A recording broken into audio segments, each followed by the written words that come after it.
جیسے کہ آپ کے علم میں ہے کہ آج کے سیشن کا یہ تیسرا سیشن ہے اور یہ آن لائن سیشن ہے. آج کے سیشن کی صدارت فرمائیں گے پروفیسر شافق ادوئی صاحب. میری بہت ہی پروفیسر ناصر عباس نیر صاحب جو ہے جوائن کر چکے ہیں اور انشاءاللہ بہت جلد تبسم کاشمیری صاحب، ڈاکٹر اصغر ندیم سید صاحب جوائن کریں گے. تو میرے خیال سے تو اس سلسلے کو شروع کر دیا جائے، باقی جوائن کر لیں گے. ناصر عباس صاحب جوائن کر چکے ہیں تو میرے خیال سے مقالات کا جو سلسلہ شروع کر دیا جائے. بہت شکریہ.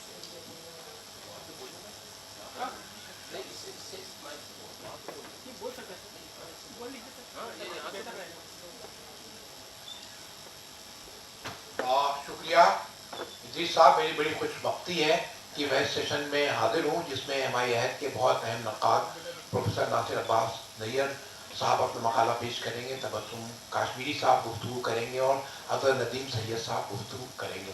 کل سے اس سیمینار کا آغاز ہوا اور اس میں جو سرشار کے بارے میں جو ایک ہمارا نقطۂ نظر ہے اس کو، اور ہم لوگ سب ان کے بارے میں جس طرح سے جانتے ہیں، اس پہ سیمینار کا انعقاد اس لیے کیا گیا کہ اسی کو دیکھنے کی کوشش کی جائے.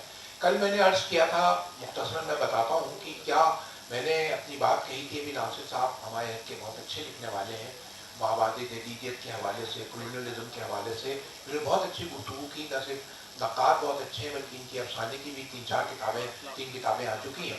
تو میں نے عرض کیا تھا کہ یہ سرشار کا دیکھیے مسئلہ کیا ہے. سرشار ہمارے حافظے کا حصہ ہے اور لیکن وہ فراموشی کا بھی حصہ ہے.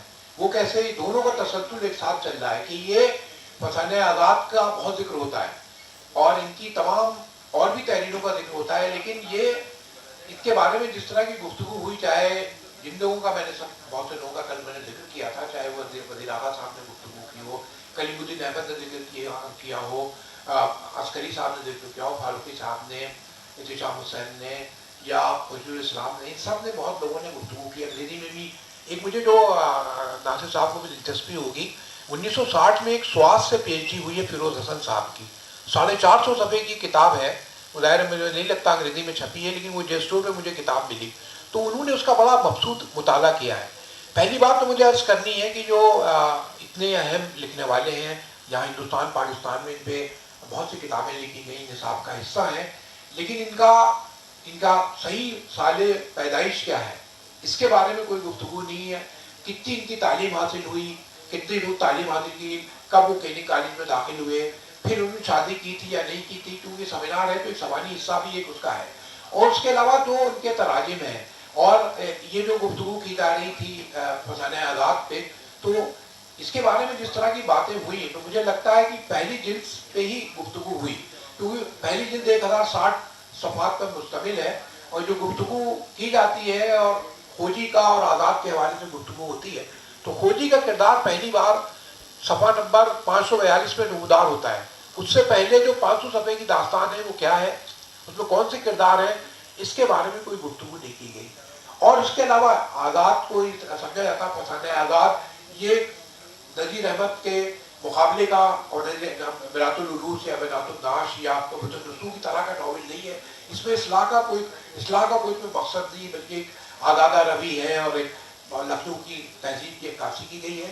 لیکن جب آپ اس کی جلدیں پڑھیں تو مجھے لگتا ہے جگہ جگہ اس طرح کے جو اسی طرح کا ناول ہے، ڈائریٹک ناول ہے جیسے ان کے نذیر احمد کے ناول ہیں. چوتھی جلد میں تو ہے کہ جو آزاد واپس آتے ہیں جنگ جیت کے وہاں سے، تو وہ اپنے کس طرح سے اصلاح کا فریضہ انجام دیتے ہیں. پہلی جلد میں شراب نوشی کے خلاف اسکول میں کیسے بچے پڑھیں گے، اس میں پورا لاہ عمل انہوں نے بیان کیا. تو شخصیت کی تحریک یا پوری وہ مخاطب اس میں نظر آتے ہیں.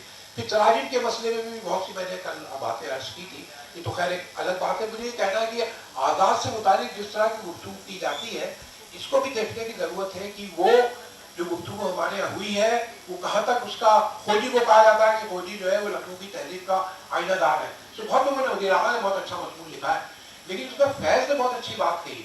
فیض کا کہنا یہ کہ کھوجی جو ہے وہ اصلاً انسان جو کہتا ہے، جو ریپرزنٹیشن جس کو کہتے ہیں ریپرزنٹیشن ڈینوٹس ایبسنس، جو آپ کہتے ہیں وہ کبھی ہوتا نہیں ہے. تو کھوجی بھی اپنے تمام علوم پر وہ حاوی ہے. جس طرح سے شیخی بازی کرتا ہے، شیخی باز ہے وہ، اور وہ پرفیکشن حاصل کرنے کی کوشش کرتا ہے. تو آدمی جب پرفیکشن حاصل کرنے کی کوشش کرتا ہے تو کیسے وہ مزاح کا خیز بن جاتا ہے. इसका ताल्लुक लखनऊ से या लाहौर से या किसी खित्ते अर्ज से नहीं है, ये बुनियादी इंसानी सरिश्त है जिसको उन्होंने निशानदर किया मुख्तलिफ तरह से। तो ये कल गुफ्तगू इस तरह से हुई, आज बहुत से लोगों ने, खालिद अलवी ने पर्चा पढ़ा और कई बहुत से लोग यहाँ मौजूद थे, उन्होंने पर्चे पढ़े। तो अब मैं प्रोफेसर नासिर अब्बास साहब से गुजारिश करूँगा कि वो आज़ाद की किस तरह से रीडिंग करते हैं। आज के ज़माने में आज़ाद से मुतालिक बहुत सी बातें कही जाती हैं। मुझे पूरी उम्मीद है कि जिस तरह की ख्याल अंगेज गुफ्तगू वो करते हैं, जिस तरह के निकात उभारते हैं, वो पहले से जो बनी बनाई राय होती है आज़ाद के बारे में, जो डिस्कोर्स है, उसमें से ज़रूर नुक्ता इख्तिलाफ होगा और बहुत सी ऐसी चीज़ें होंगी जिसको हम लोगों को सोचने की तरफ मजबूर करेंगी। मैं प्रोफेसर नासिर अब्बास साहब से मुल्तमिस हूँ कि अपना मकाला इनायत फरमाएँ।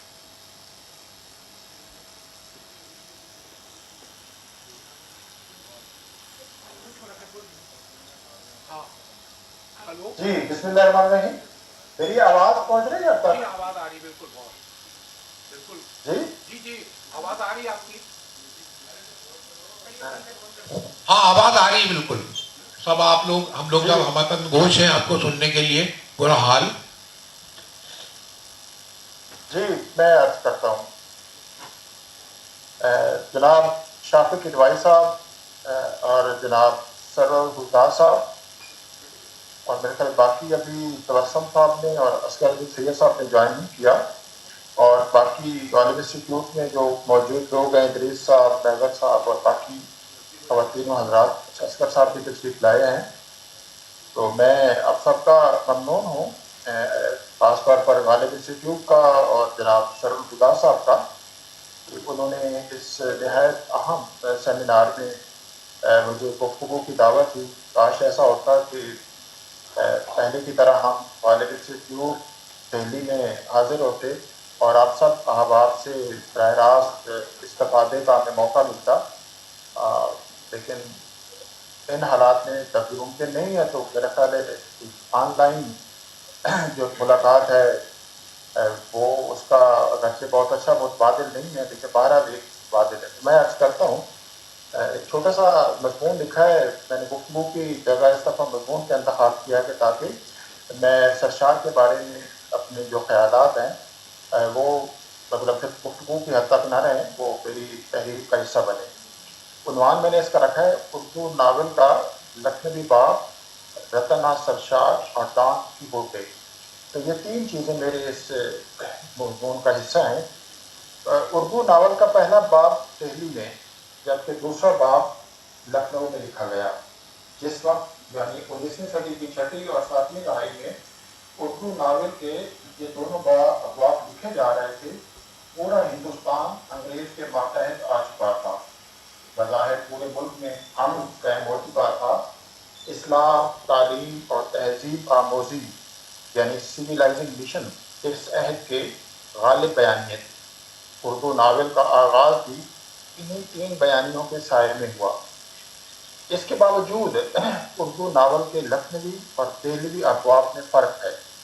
ये फ़र्क इन दोनों शहरों की उस रिवायत और तहजीब के इम्तियाज़ात से पैदा हुआ जिसका आगाज़ 18वीं सदी से अवध की दिल्ली से अलहदगी के नतीजे में हुआ था।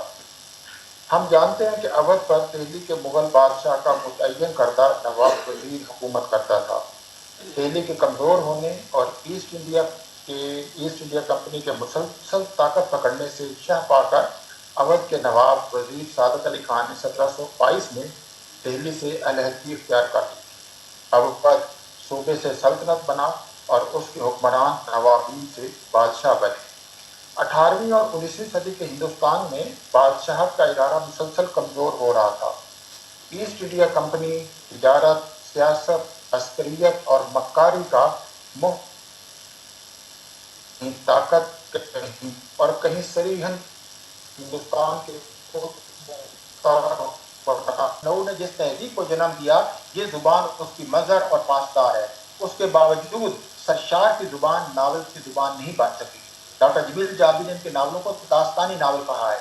उनकी जुबान दास्तान की जुबान से मुतासिर जरूर है, खासतौर पर जहाँ सरशार के तहाशा अशार का इस्तेमाल करते हैं, ताहम मजमूई तौर पर एक नई किस्म के किस्से की जुबान है।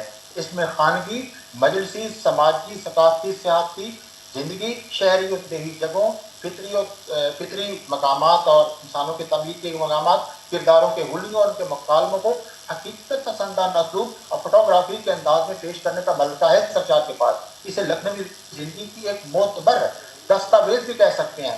مگر آپ نہیں کہ سرشار کی زبان میں زندگی کے ابہام، تضادات، محالات، انسان کی درونی نفسی حالتوں، آویزشوں کو پیش کرنے کے پیرائے نہیں ہے. سرشار کے یہاں طنز ہے، مزاح ہے، آئرنی اور پیراڈاکس نہیں ہے. ان پیرایوں کے بغیر ناول نہیں لکھا جا سکتا. بہت شکریہ.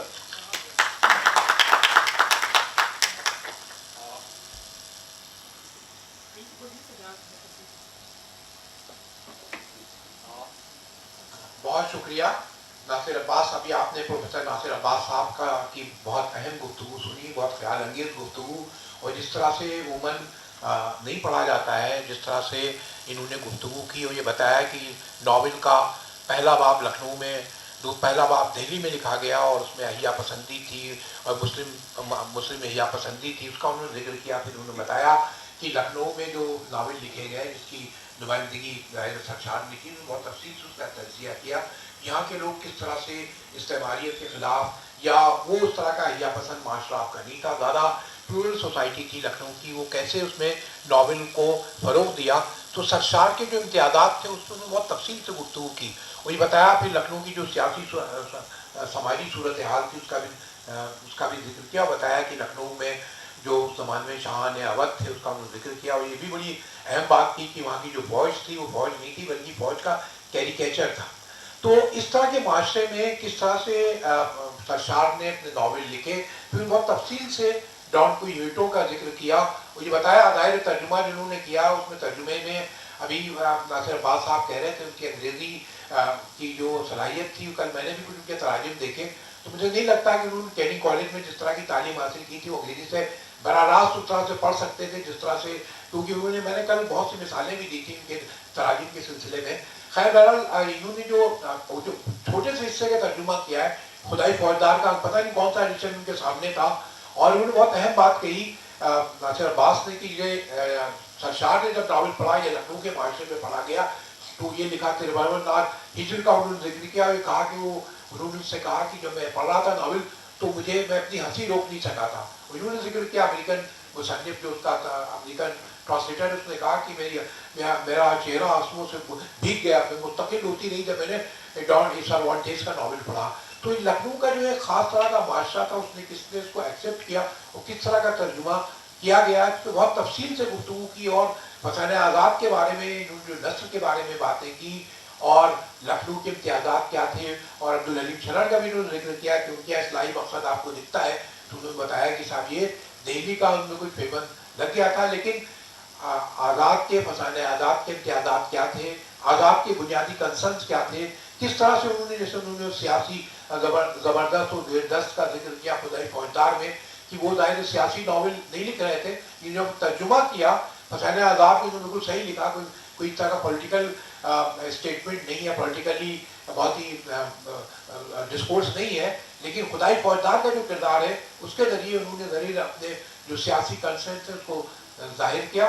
بہت بہت شکریہ ناصر عباس نیر صاحب، آپ نے بہت تفصیل سے گفتگو کی اور ایک جو سرشار کو سمجھنے کا جو ہمارا ڈسکورس ہے اس میں ایک نئی جہت کا اضافہ کیا. بہت بہت شکریہ. اب دوسرا مقالہ ہمارے سامنے ہمارے عہد کے بہت اچھے لکھنے والے جن کی ہمارے عہد شخصیت ہے، ان کے ڈرامے بہت مشہور ہیں بحیثیت شاعر، بحیثیت اردو کے معلم، اور پاکستان میں جو اور ایکٹیویزم تھا، لٹریری ایکٹیویزم ہے، اس کا ایک بہت اہم نام، بنیادی شہرت تو ان کی ڈراموں کی حیثیت سے تھی، حیثیت سے ڈرامہ نگار کی حیثیت تھی، لیکن ان کی اور مختلف دانشورانہ ان کی جو انٹروینشنس تھے، میں نے کئی سیمیناروں میں ان کو بولتے دیکھا، اور ان کی جو کتابیں ہیں. اور پروفیسر اصغر ندیم سید صاحب آئے، خوش بختی ہے کہ وہاں موجود ہیں، اور وہ اپنا مقالہ سرشار کو بہت عرصے تک انہوں نے اردو کی تدریس بھی کی اور مختلف فنون سے اردو کو آگاہ کیا.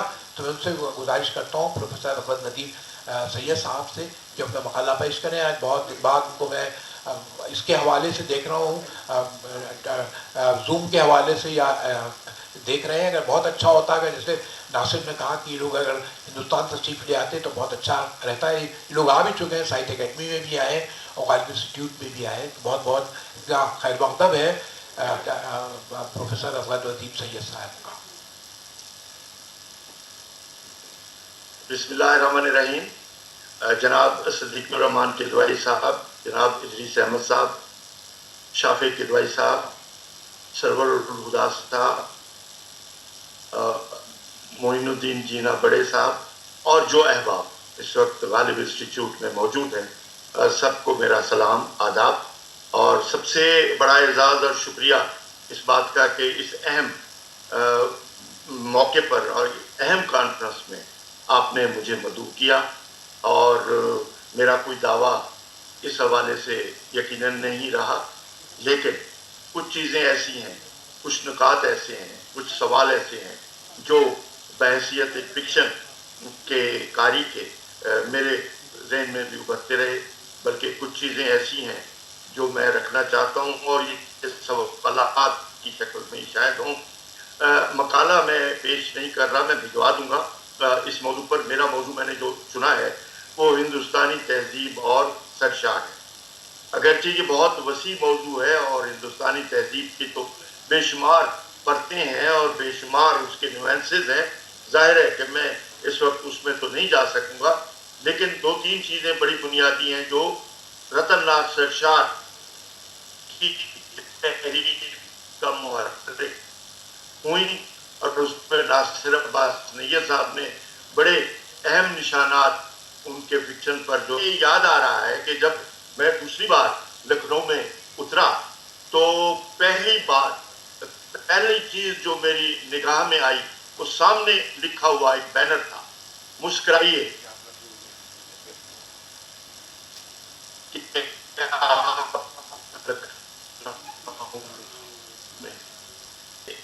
तो वो मुझे समझ में आ रहा है, तो हमें समझ में आ रहा है समटाइम किसी और मुसन्निफ के जरिए से आपको एक और मुसन्निफ समझ में आने लगता है। तो मैं ये समझता हूँ कि पंडित रतन नाथ सरशार का कारनामा, उसके मुशाहिदे और उसका जो तजर्बा है जिंदगी का, अगरचे मैंने देखा है कि वो लाउबाली भी थे और वो शराब भी पीते थे। अच्छा भाई, शराब तो वो बहुत से लोगों ने पी है, बड़े बड़े शायरों ने पी है, बड़े बड़े उसमें गर्क भी हुए हैं और इनके बारे में भी मैंने पढ़ा है कि ये गर्क हो गए थे। लेकिन मैं नहीं समझता जिसने 4 जिल्दें और 2-3 और नावल लिखे हों और इसी तरीके से किरदारी नावल लिखे हों और उनके ऊपर उसने लोगों को अपना कारी भी पैदा किया हो, तो मैं नहीं समझता कि उसकी ज़िंदगी कोई इस हवाले से बुरी गुजरी या क्या।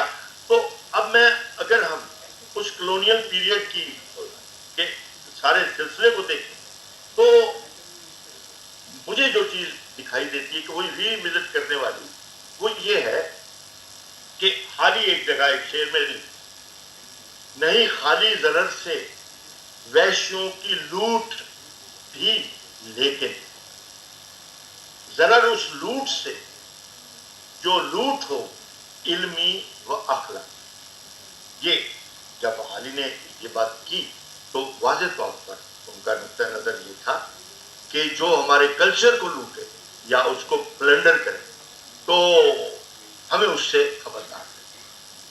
तो ये एक बड़ी अहम बात थी। लेकिन मैं ये देखता हूँ कि उर्दू गज़ल इस्ताराती निज़ाम का एक मोजज़ा है और तह मानवियत का, अलामत का, इस्तारे का, किनाए का और जो भी डिसिप्लिन है उसके अंदर और जो भी उसका तारुपुत है उसके अंदर ताकत कहीं ऐसा तो नहीं है। और फिर फारसी, तो अंग्रेज ने आने के बाद सबसे पहले फारसी से हमें अलग करने की कोशिश उसकी मिलती है। फोर्ट विलियम कॉलेज आपके सामने है, मैं उस तफसील में नहीं जाता। लेकिन मुझे एक वाकया और जो कई लोगों ने उस पर लिखा है कि शायद गजल से भी अंग्रेज को चिढ़ कि इसके अंदर पर्दे में कि ये बहुत सारी चीजें रद्द अमल, और वो जो रद्द अमल होता है उसको हम जवाल नहीं, वो रद्द अमल, और वो गैर इरादी तौर पर, गैर शऊरी तौर पर कि एक जिद में आते कि भाई हम महरूम हैं, हमें दिया कुछ नहीं है, तो फिर हमारे पास तो यही कुछ है, हम तो फिर ये करेंगे, पैरोडी करेंगे, हम बांके बन जाएंगे, हम हीरो नहीं बन सकते। चूंकि हम अवाम हैं, हीरो नहीं बन सकते, तो बांके तो बन सकते हैं। तो वो रद्द-ए-अमल है कि उसके पास कुछ नहीं है, महज करौली में भी कुछ नहीं, खाली खला है, लेकिन उसने अपना रद्द-ए-अमल तो देना है।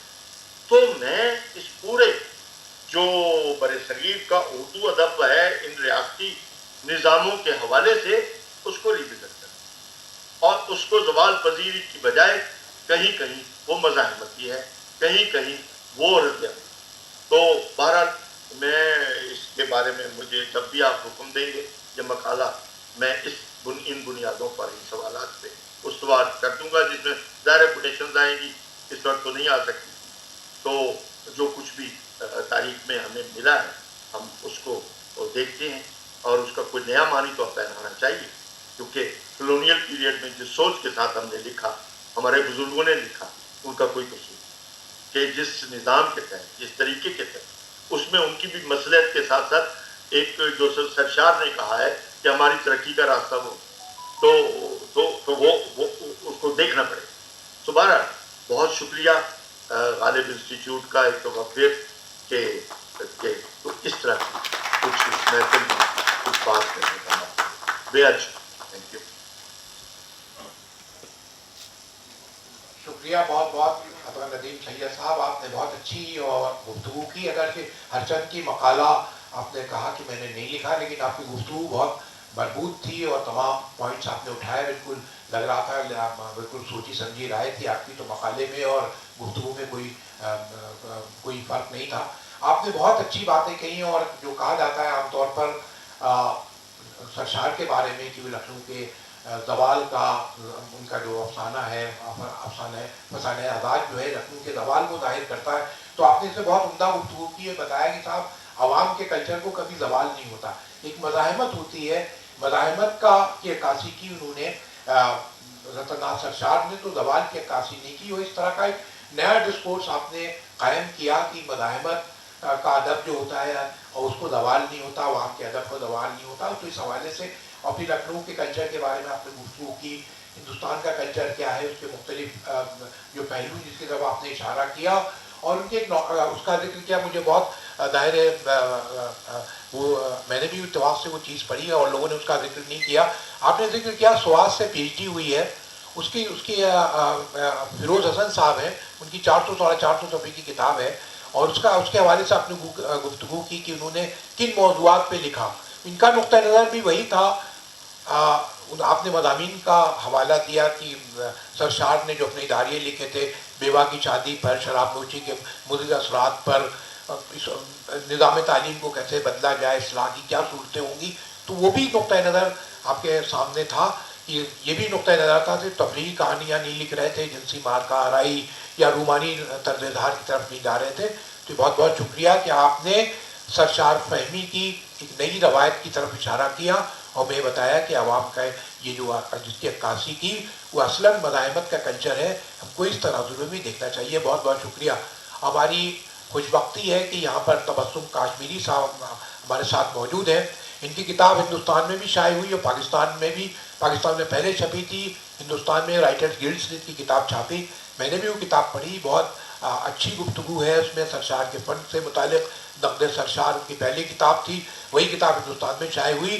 सरशार पे कम लिखा गया है, बहुत लिखा गया है, लेकिन वो कम इस लिहाज से कि वो ज़्यादातर वही बातें हैं जो एक ने कहीं लिख दी, चाहे वो मज़ामीन चकबस में जो पहले चकबस का जो मज़मून है सवानी हवाले से वही उसी की तकरार मौजूद है। और भी बहुत सी किताबें लिखी गई, ज़्यादातर उसमें बिल्कुल लगता है कि पहले की कुछ बातें उन्हीं को दोहराया गया है। लेकिन तबस्सुम काश्मीरी साहब ने, प्रेमपाल दास की किताब भी आई है, अभी नासिर अब्बास ने जिक्र किया था लतीफ़ हुसैन का किताब का, और ये भी किताब आपकी एक नए तरह के मुताला करती है और एक नए सरशार को नए तनाजुर में देखती है और सरशार के इम्तियाज़ात क्या थे सिर्फ अब तक जो हम लोगों ने गुफ्तगू की।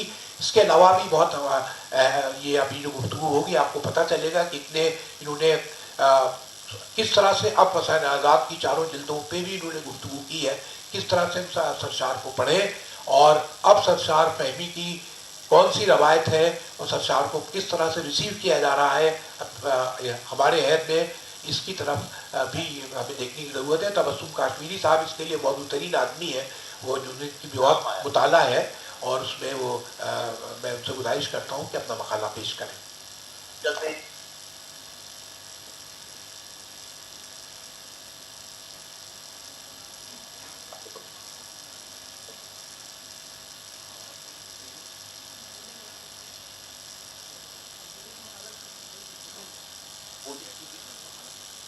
जी तबस्सुम साहब, आप हम लोग मुंतज़िर हैं आपका मकाला, अपनी गुफ्तगू या मकाला जो आप आसिफ सर दें। दिलचस्पी बहुत पुरानी है मेरी एक किताब फसाना आज़ाद पर, तो कोई 1980 के लगभग लाहौर से छपी और फिर उसे तो इलाहाबाद से भी दोबारा छापा गया था और उसी किताब पर मैंने असर नौ भी पिछले दिनों काम किया है, वो अब फिर छप रही है। फिलहाल तो यहाँ बातचीत करने के लिए जो मेरा मौजू है मैं वो पेश कर रहा हूँ। फसाना आज़ाद में लखनऊ की सकाफ़त की तकसीरियत, फसाना आज़ाद में लखनवी सकाफ़त की तकसीरियत, ये मेरा मौजू है। फसाना आज़ाद पर ये सतूर लिखते हुए एक सवाल मेरे ज़हन में मुसलसल गर्दिश करता रहा है। सवाल ये है कि सरशार का मकसद एक नावल लिखना था या लखनऊ की सकाफ़ती दुनिया का नावल नुमा सिनारियो बनाना था। इस सवाल में तौसी इस तरह से भी होती है, क्या सरशार इस नावल में लखनऊ की सकाफ़ती तकसीरियत की तलाश में निकला था?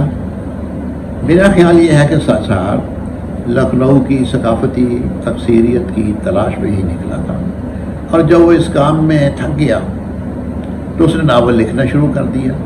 फसाना आज़ाद की पहली जिल्द इस ख्याल की शहादत देती है। फसाना आज़ाद के मंजर और पस मंज़र में लखनऊ का सकाफ़ती सिनारियो और सकाफ़ती तकसीरियत में जो ताल्लुक़ है उसके बारे में भी मैं यहाँ अपने मौजू को शुरू करने से पहले कुछ अर्ज़ करूँगा और मैं इस तकसीरियत का जायज़ा लेने के लिए लखनऊ के मादी का सफ़र करूँगा। ये वही लखनऊ था कि जहाँ मीर हसन अपने ख़ानदान के साथ दिल्ली से हिजरत करके 1766 के लगभग उतरा था। सरशार ने लखनऊ को उस वक्त देखा था जब ये शहर अपने तहजीबी कमाल पर था, मगर जब मीर हसन लखनऊ पहुंचा तो उसे ये शहर दिल की तरह उजड़ा हुआ नज़र आया था। मीर हसन दिल्ली से आया था जहाँ बेशुमार तबाहियों के बावजूद शहरी तहजीब व तमद्दुन का बरतर वजूद बरकरार था। इसके मुकाबले में लखनऊ शहरी तमद्दुन के हुस्न से अभी बहुत दूर था। चुनांचे मीर हसन इस शहर से बहुत दिल बर्दाश्ता हुआ। बेतरतीब शहर, जंगली जानवर, गर्दो गुबार और आलूदगी से अटे गलियाँ मोहल्ले उसके लिए परेशानी का सबब बन गए थे। ये सब बातें उसने मीर हसन ने तो सैरुल बयान में बयान की है। 1880 में जब सरशार ने फसाना आज़ाद लिखना शुरू किया तो उसके सामने एक बिल्कुल मुख्तलिफ शहर था। वो शहर की नई और पुरानी दुनिया की बाजियाफ्त में मसरूफ़ हुआ। उसका तहजीबी लाशऊर इस शहर के नॉस्टैल्जिया में मुंतकिल हो गया। मैं आज की इस सोबत में इसी शहर बेमिसाल की सकाफ़ती तकसीरियत की तलाश में मसरूफ़ रहूँगा और जो कुछ मुझे मिला आपकी खिदमत में पेश करूँगा। लेकिन इन अज़कार से पहले मुझे यहाँ उस शेरी कल्चर को भी पेश करना है जो फसाना आज़ाद के पस मंज़र में मौजूद है, और इसका सरशार पर बहुत गहरा असर भी हमें नज़र आता है। ये जो हम आगे बढ़ेंगे इन बातों के बारे में हमारी वाक़फ़ियत बढ़ती चली जाएगी। फसाना आज़ाद की सकाफ़ती तकसीरियत के पस मंज़र में लखनऊ की निशातिया साइकी नज़र आती है। इस निशातिया साइकी को लखनऊ के शौरा ने तख्लीक किया था, और इसी हवाले से हम देखते हैं कि ये साइकी पूरे फसाना आज़ाद पर छाई हुई है। फसाना आज़ाद में जो औरत नज़र आती है वो अमानत की वासोख्त की औरत है। इंदर सबा और वाजिद अली शाह के रैस, और इनमें औरत का जो इमेज बनता है वही इमेज फसाना आज़ाद में मौजूद है। यूँ लखनऊ की सारी जिनसी सकाफ़त, जमालियाती तर्ज़ सास, जमालियाती रवैये, बल्कि ये कहना ज़्यादा मुनासिब होगा कि लखनऊ का तहज़ीबी लाशऊर फसाना आज़ाद पर छाया हुआ है। मैं यहाँ अमानत के बारे में कुछ बातें कहूँगा। फसाना आज़ाद को पढ़ते हुए मुझे बार बार उसका ख्याल आ रहा है। वो गज़ल से ज़्यादा वासोख्त का शायर है। इंदर सबा से कबल उसकी शोहरत का सबब उसकी वासोख्त ही थी। वासोख्त में आशिक के राज़ो नियाज़, शिकवा और शिकायत, महबूब का सरापा, वसल के मज़े और उससे मिलने वाली जिनसी लज़्ज़ात का जिक्र शायर बहुत मज़े ले लेकर करते हैं। गज़ल में संजीदगी, मतानत, तहज़ीब और रख रखाव होता है, जबकि वासोख्त की सकाफ़त बिल्कुल मुख्तलिफ है। वासोख्त की सकाफ़त का शायर किसी रूहानी इश्क का कायल नहीं, वो किसी ख्याली दुनिया के महबूब से प्यार नहीं करता। वासोख्त का महबूब तो जीता जागता जिनसी मुरक्का होता है, और शायर उसकी जिनसियत पर फिदा रहता है। अमानत वासोख्त की इसी सकाफ़त का शायर था, इसलिए इंदर सबा की गज़ल पर भी वासोख्त का रंग छाया हुआ है। अमानत ने इंदर सबा में ज़मीनी तजुर्बे की बात भी की है। वो खुद ये कहता है कि उसके दिल में दरपर्दा इश्क की आग थी, तबीयत को हुस्न से लाग थी, लेकिन इस इश्क की वही सतह है जो वाजिद अली शाह के परी खाने या महल खाना शाही की थी, जहाँ आए दिन खूबरू दोशीज़ाओं को हुस्न की लाग के नशन में जिनसी इश्तिहाओं के हसूल के लिए आबाद किया जाता था। दरअसल लखनऊ में गज़ल का असातीरी इश्क था ही कहाँ। ये बदनी कैफियत की एक ख्वाहिश थी जिसकी मस्ती से महल खाना शाही, उमरा की हवेलियाँ और आम गलियाँ सरशार थी। अमानत भी इन्हीं गलियों का रहने वाला था। उसकी शायरी पर लखनऊ की जिनसी सकाफ़त छाई हुई थी, और जब वो इंदर सबा लिखने बैठा तो उस पर महल खाना शाही की सकाफ़त गालिब आई। मैं यहाँ कुछ बातें इस दौर के बारे में कि जो पस मंज़र है फसाना आज़ाद का करूँगा। ये कहा जाता है कि इंसानी किरदार में इससे ज़्यादा मुस्तकिल कोई चीज़ नहीं कि मर्द की निगाह हमा वक्त औरत पर पड़ती रहती है, और बिलखसूस किसी ऐसे माशरे में जहाँ तहज़ीब ने अपनी बातनी आँख को बंद करके बातनी दुनिया से ताल्लुक़ ख़त्म कर लिया हो, तो फिर मर्द की आँख में ये बात पहले से कहीं ज़्यादा बढ़ जाती है। बातनी आँख तो बातनी दुनिया में एक मोहतसब की तरह इंसानी किरदार पर निगरानी का फरीज़ा सर अंजाम देती है, और इंसानों के अंदर हद से बढ़ी हुई जबिलतों की तंजीम भी करती है। लेकिन जब ये आँख बंद कर दी जाए तो किरदार की सारी तवानाई आँख में उतर आती है। लखनऊ की तहजीब में चूँकि बातनी आँख बंद थी, इसलिए मर्द की आँख हर लम्हा औरत पर पड़ती थी।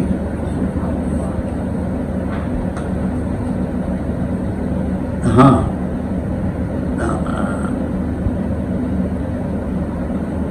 वहाँ का शायर जिस्म के हर हिस्से का बयान एक नई जिनसी हसासियत के मुताबिक करता है। इस गज़ल का सरापा लखनऊ की उस अलामती औरत की याद दिलाता है जो अव्वल अमल ऐश पाई के नाम से सहरुल बयान में नमूदार हुई थी, और अब लखनऊ के नाबीना शायर जुर्रत के यहाँ दिखाई देती है। बिसारत से महरूमी के बायस उनको औरत के बदन के एक दायमी तजस्सुस के सुपुर्द कर दिया गया था।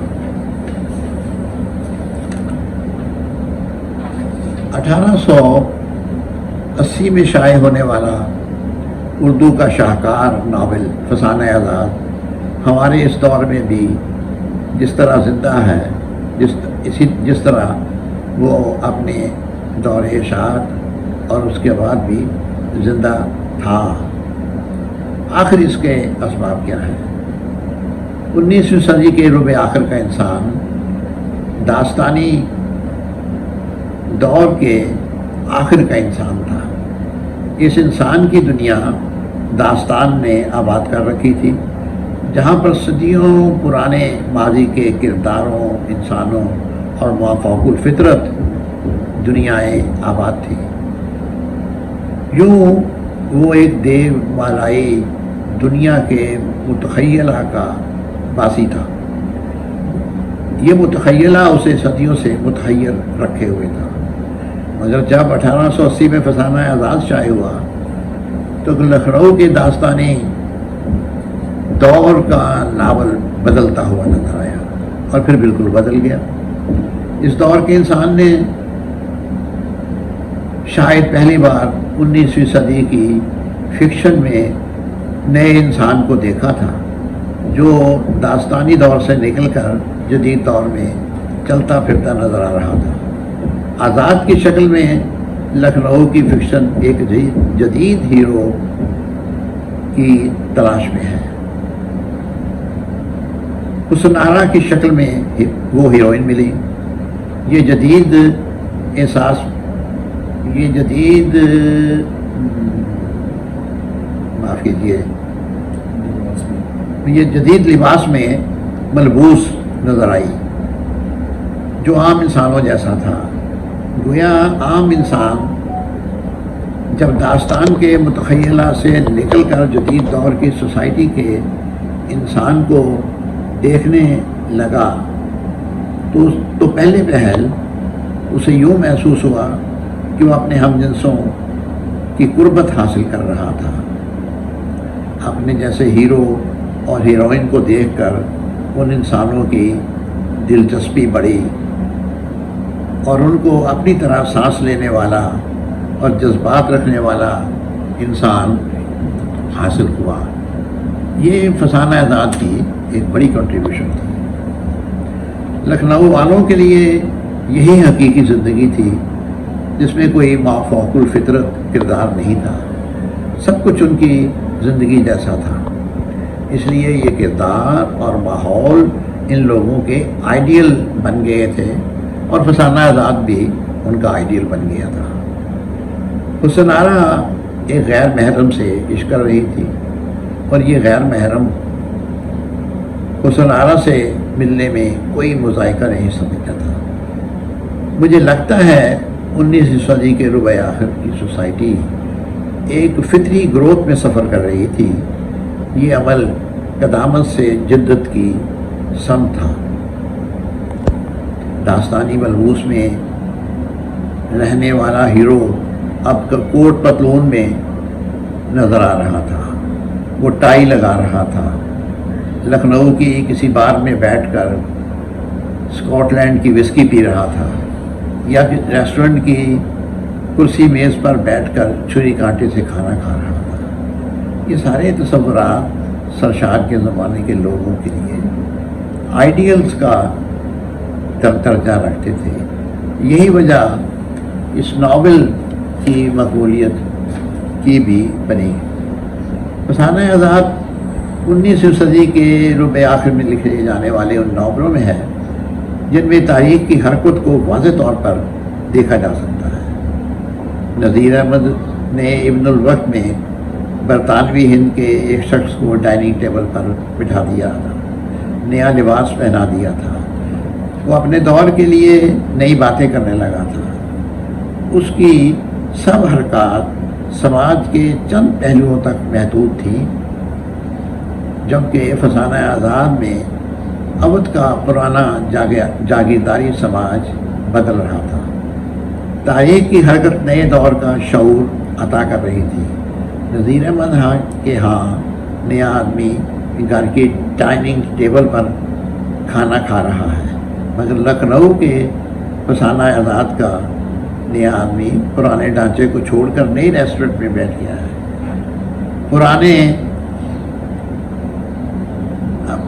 पुराने अफ्यून घरों को भूल गया है। उसके लिए नशे का मरकज़ लखनऊ के विस्की हाउस है। इन मुकामात तक पहुंचने के लिए वो सवारियां बदल रहा है। ऐसे प्रेस मौजूद हैं जो नई किताबों के ढेर लगा रहे हैं, नई तालीम फैल रही है। तबीबों की जगह डॉक्टर नज़र आ रहे हैं। फसाना आज़ाद में ये सब कुछ महदूद सतह पर है, मगर पुराना कल्चर भी हर सब्त में छाया हुआ है। इस दौर तक लखनऊ के आसमान पर ये तहजीब छाई हुई थी। सरशार इसी तहजीब का बयानिया बनाता है और उसकी शक्लें कसरत से पेश करता है। अब तक उर्दू नावल ने आज़ाद की शख्सियत को समझने में कोई हकीकी कोशिश नहीं की है। नावल में उसका सफ़र बहुत तवील है। वो ज़मानों की खाक छानता हुआ नज़र आता है। हिंदुस्तान से तुर्की और दीगर मुल्कों का सफ़र करता है, जंगें लड़ता है, फतहयाब होता है, मगर इन महारबात के साथ साथ खूबसूरत औरतों से उसके मुआशके कभी ख़त्म नहीं होते। इस मामले में वो किसी मज़हब, फ़िरके या अक़ीदे पर यकीन नहीं रखता। शायद वो हिंदुस्तान का पहला सेकुलर इंसान था। जिन्स उस पर हमा वक्त हावी रहती थी। ये आदमी तहजीबी एतबार से लखनवी मिजाज का एक आशिक था। शुनाओ दौला के बारे में कहा जाता है कि जिन्स का उस पर बहुत हद तक गलबा था। किसी सफ़र या किसी मुहिम में जब वो जिनसी गलबे से ज़्यादा मगरूब हो जाता तो सफ़र को मुलतवी कर दिए जाने का पैगाम दिया जाता। यूँ वो जिन्स की सरशारी से महसूस होता और सफ़र को दोबारा शुरू कर दिया जाता। आज़ाद लखनऊ की इसी रवायत का आशिक है। ये आशिक की वही रवायत है जो वादिद अली शाह के दौर 1856 तक रही और फिर उनके बाद अवध के अशराफिया के जिनसी निशात का हिस्सा रही। 1880 में लिखे जाने वाले नावल का हीरो आज़ाद इसी इश्किया रवायत का एक इंसान है।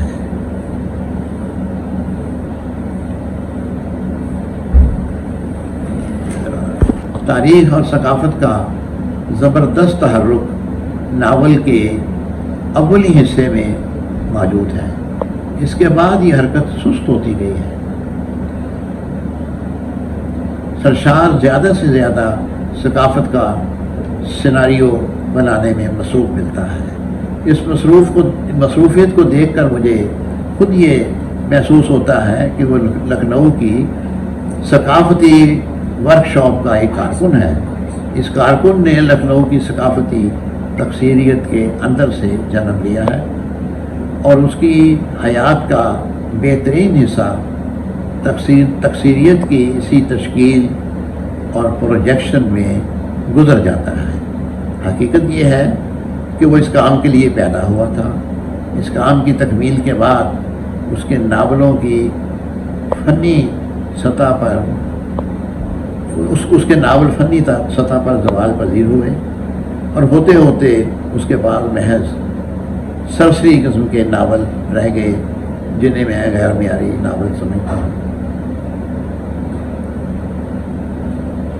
سرشار کی فنی قدرت لکھنؤ کی ثقافتی تکثیریت کے دور تک ہی محدود ہے۔ سرشار کے فسانہ آزاد کی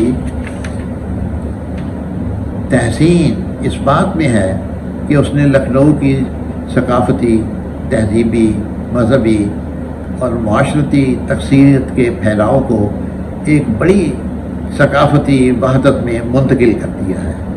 وہ سب کچھ جو الگ الگ تھا بے شمار ٹکڑوں میں منقسم تھا۔ سرشار کی فنی مہارت نے ان سب کو ایک بڑی ثقافتی وحدت بنا دیا۔ اس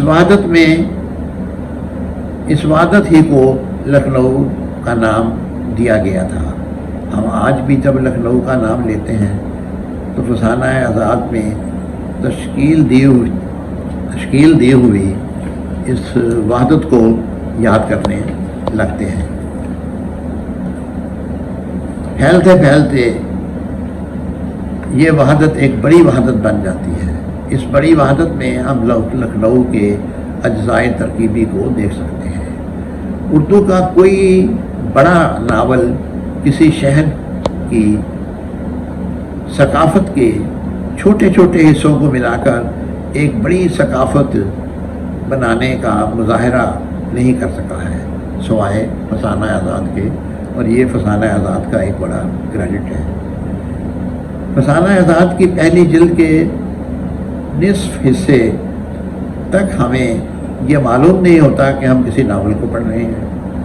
سرشار نے 2 کردار تلاش کیے، جن میں پہلا آزاد تھا، جس کے خاکے بنانے میں وہ کامیاب ہوا، اور دوسرا کردار فوجی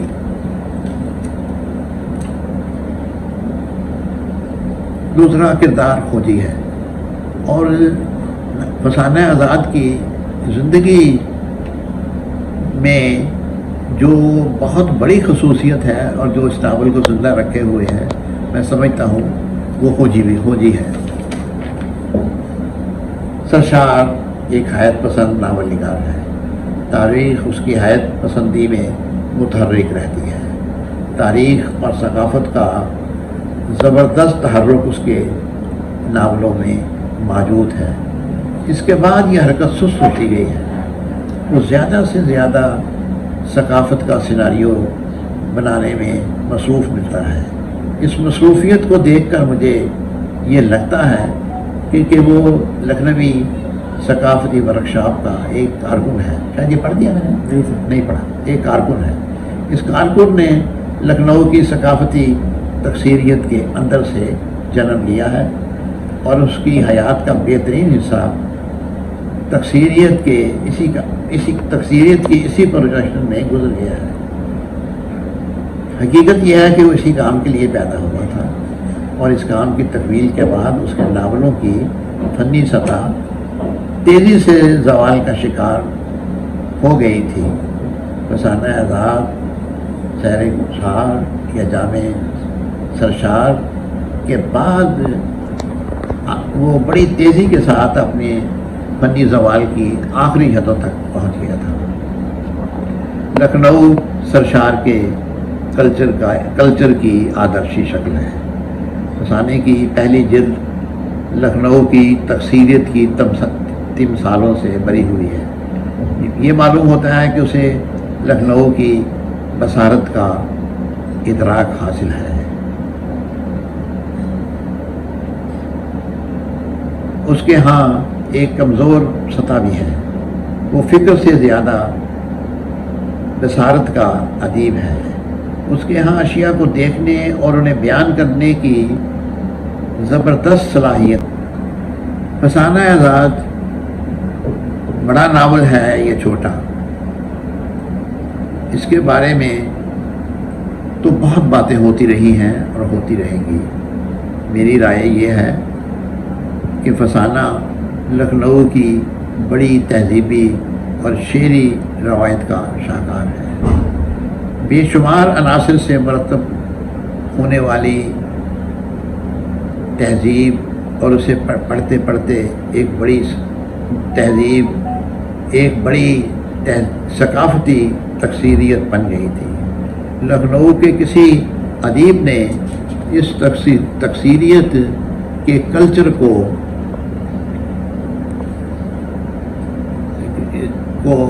बका नहीं बख्शी। ये सरशार ही था। ये सरशार की जहानत का बेहतरीन इस्तेमाल है कि उसने सकाफती तकसीरियत को एक दायमी ज़िंदगी अता की।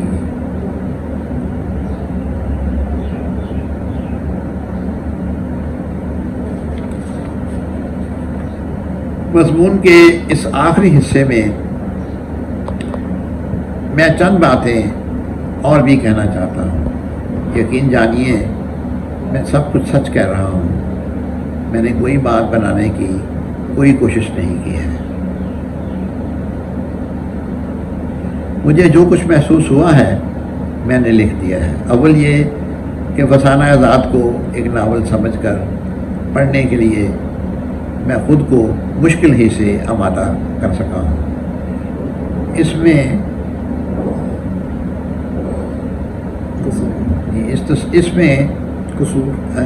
इसमें कसूर शायद मेरा ही है, किसी और का नहीं है, शायद सरशार का भी नहीं है। इसका फ़ैसला करना मेरे लिए मुश्किल है। मैं समझता हूँ कि फसाने का कारी या इसका नक्कार ये काम बेहतर तौर पर बयान कर सकता है। वैसे तो फसाना आज़ाद सारे का सारा मारूज़ियत का नमूना है। इसमें जो कुछ है वह लखनऊ की मारूज़ियत है, जिसे सरशार ने तकसीरियत में डाल दिया है। मुझे लखनऊ की इसी तकसीरियत से मोहब्बत है और मैं सरशार के लिखे हुए इन्हीं हिस्सों से महसूस होने का आदी हूँ। उसका काम ये है कि उसने लखनऊ की तकसीरियत की तिमसालों को उस दौर की कदरों में देखा और दिखाया और कदरों ही में उनको पेश कर दिया है। उसने सकाफती तिमसालों को कदरों में पेश करके एक बड़ा काम किया। उसने लखनऊ की हकीकी सकाफत के सुपर स्ट्रक्चर को पेश किया और ये सुपर स्ट्रक्चर लखनऊ की सकाफती तकसीरियत से बनाया गया है। अब हाँ, कुछ बातें जो मैं नहीं लिख सका, जो मैं ज़ुबानी कहना चाहता हूँ, वो ये है। चंद बातें, ज़्यादा नहीं, वक्त भी हो गया। कि फसाना आज़ाद बड़ा नावल है या नहीं, ये एक अलग मसला है। मैं ये समझता हूँ कि फसाना आज़ाद में जो बेरब्ती पैदा हुई, प्लॉट का जो मसला पैदा हुआ और फसाना आज़ाद एक बड़ा नावल नहीं बन सका, उसकी क्या वजूहात है? उसकी वजूहात का ताल्लुक़ सरशार के अपनी ज़िंदगी से भी है और उस मतबे से भी है जो इसे शाये कर रहा था। जिन दिनों 1880 में फसाना आज़ाद अवध अखबार में शाये हो रहा था तो बहुत तेज़ी के साथ इसकी मकबूलियत हुई। लखनऊ वालों को ये बिल्कुल एक नई किस्म का नावल महसूस हुआ और इसकी तारीफ़ की गई और मुसलसल मुतालबे कारीन की तरफ से आने लगे कि नावल को जारी रखा जाए। फौजी के बारे में बिलखुसूस ये मुतालबे आने लगे कि इसके किरदार को ज़्यादा से ज़्यादा बढ़ाकर पेश किया जाए। खुद आज़ाद की जो मुहिम्मात हैं और उसके इश्क की जो वारदातें हैं, उनके बारे में भी कारीन बार बार ये कहते थे कि इसे बढ़ाइए, आगे बढ़ाइए। उस ज़माने में जो बड़ा मसला था वो ये है कि जहाँ तक मुझे याद पड़ता है कि रतनलाल सरशार का ये नावल 1880 में शाये हुआ, सिर्फ एक साल। उसकी कुछ वजूहात हैं।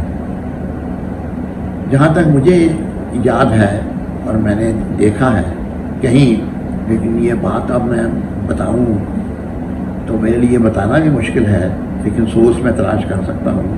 शायद 60 साल पुरानी बात होगी कि मुंशी नवल किशोर ने सरशार को एडिटर बनाया था 1 साल के लिए, और कहा था या सरशार ने वादा किया था कि वो एक साल में एक नावल लिखेगा। ये एक मुआहिदा था। चुनांचे उस मुआहिदे के मुताबिक उसको ये नावल लिखना पड़ा। सरशार अल्कोहलिक था, लखनऊ की शराब खानों में बैठने का उसे इश्क था। अवध अखबार के कातिब या उसके असिस्टेंट एडिटर सरशार को ढूंढते फिरते थे और लखनऊ के शराब खानों में पहुंच जाते थे, जहां बैठे बैठे जो उसके जी में आता था वो लिखकर उनके स्पूल कर देता था। मेरा ख्याल है कि उसके नावल से जो कुछ उसने पहले लिखा या जो कुछ उसने बाद में लिखना है उसका वो बहुत ज़्यादा ख्याल नहीं रखता था। ये तो एक सहाफ़ती कमर्शलिज्म की एक शक्ल बन गई थी कि वो हर रोज़, जैसे कोई सहाफ़ी हर रोज़ एक आलम लिखता है, सरशार भी हर रोज़ एक बाब या नावल का एक हिस्सा लिखने के लिए मजबूर था। चुनांचे इस मजबूरी में रहते हुए नावल के बारे में सोचने समझने के जो मौके उसे हासिल हो सकते थे उन्हें ज़ाय किया। कुछ उसकी तबीयत ने, वो सैलानी आदमी था, इस चीज़ का उसे नुकसान पहुंचा। लखनऊ के उसके जो फैंस थे उन्होंने उसको नुकसान पहुंचाया, और ख़ुद मुंशी नवल किशोर के मतबे और अखबार का तकाजा ये था कि वो नावल को ज़्यादा से ज़्यादा बढ़ाकर लिखे, तवालत से लिखे। इस चीज़ से भी नावल को बहुत नुकसान पहुंचा। बहुत बहुत शुक्रिया, बहुत दिलचस्प बातें हुई, और शायद मैं ज़्यादा नहीं कह सका। मुझे बहुत कुछ कहना था, कुछ वक्त का ख्याल था, और कुछ मेरी आईसाइट की भी प्रॉब्लम है कि मुझे पढ़ने में दिक्कत होती रही है। मैं आप सब हज़रात का और ममनून हूँ, बिलखसूस गालिब इंस्टीट्यूट के कारकुनों का और वहाँ के बड़े लोगों का कि जिन्होंने मुझे दावत दी और मैंने ये मज़मून बड़ी तेज़ी के साथ कलमबंद भी किया।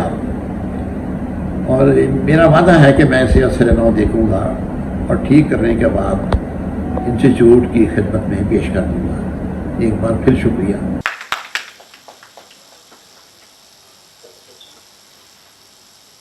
बहुत शुक्रिया तबस्सुम काश्मीरी साहब, आपने बहुत तफसील से फसाने हालात के बारे में गुफ्तगू की और ये बताया हमें।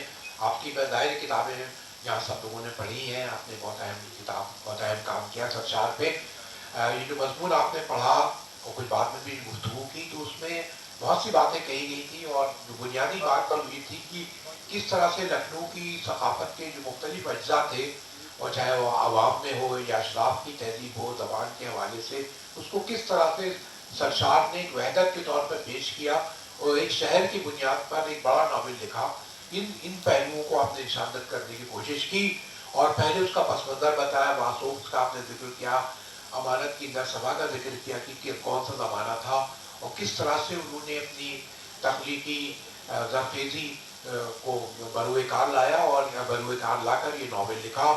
आपने बताया ज़ाहिर है कि ये किस तरह से लखनऊ की सकाफत थी, उसके मुख्तलिफ मज़ाहिर कैसे थे, और कैसे उनको नावल की शक्ल में, सकाफत की तो बहुत सी चीज़ें होती हैं कि उसको नावल के पैराए में कैसे ढाला जाए, खोजी के हवाले से या आज़ाद के हवाले से, या मुख्तलिफ आपने उसकी जो हीरोइन है उसका आरा, उसका भी जिक्र किया। और बहुत बहुत शुक्रिया तबस्सुम काश्मीरी साहब। इस नशिस्त में 3 मकाले पढ़े गए, जिसमें मैं मुख्तसर इज़हार ख्याल पहले भी कर चुका हूँ, और अजहर नदीम सैयद साहब ने बहुत अच्छा मकाला पढ़ा, उसमें उन्होंने बताया कि साहब ज़वाल की कहानी नहीं है, बल्कि वो जिस तरह का वो जिक्र कर रहे होते हैं सरशार, वो एक जो अवाब की मज़ाहमत थी उसका जिक्र था। फिर नासिर अब्बास नैयर ने कहा कि किस तरह से लखनऊ में नावल का उर्दू में नावल का बाब दोम लिखा गया, किस तरह से दिल्ली के नावल मुख्तलिफ थे। फिर उन्होंने डॉन कीहोटे का बहुत जिक्र किया, उनके तर्जुमे का जिक्र किया। तो एक बहुत तीनों मकाले सरशार फहमी में, सरशार शनासी में बहुत अहम रोल अदा करते हैं। बहुत बहुत शुक्रिया। सामीन और नाजरीन, ये ऑनलाइन सेशन भी अब मुकम्मल हुआ।